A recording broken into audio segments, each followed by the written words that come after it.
Hi guys, and welcome back to another video. Today I'm gonna show you the behind the scenes of this photo shoot. I was shooting with a fairly unexperienced model. This was, I believe, her first or second photo shoot. She did really good with posing though. I showed her a lot of inspiration, poses and photos and screenshots from Pinterest and stuff, so she has like references. I also mimicked a lot of poses so she would know exactly what she could do, because one of the most difficult things for new models is usually where to put their hands, so I made sure that she always knew what to do. On this shoot, her mom was also present.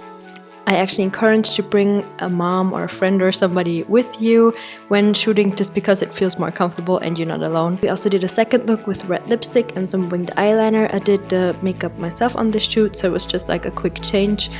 We also put the hair up because that also changes up the photo a lot. We did on both the looks kind of similar poses, but because those two looks looked so different, we actually got a lot of different poses and photos out there.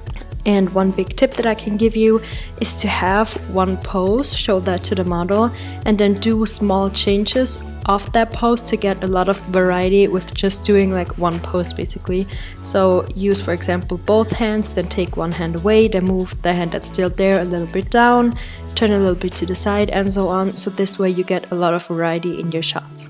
My light setup was pretty simple for this shoot. I just had my one Hansel light at about 45-degree angle pointing down direct at the model, with the silver reflector in front of the model, just so that there would be like no colors bouncing back and there's no shadows on the chin and stuff. I prefer a silver reflector as opposed to a white or a gold one, just because it gives a pretty harsh bounce back and there's no colors like yellow or orange hues in there. It's just very clean and I just really like the look. So yeah, that's everything about this photo shoot.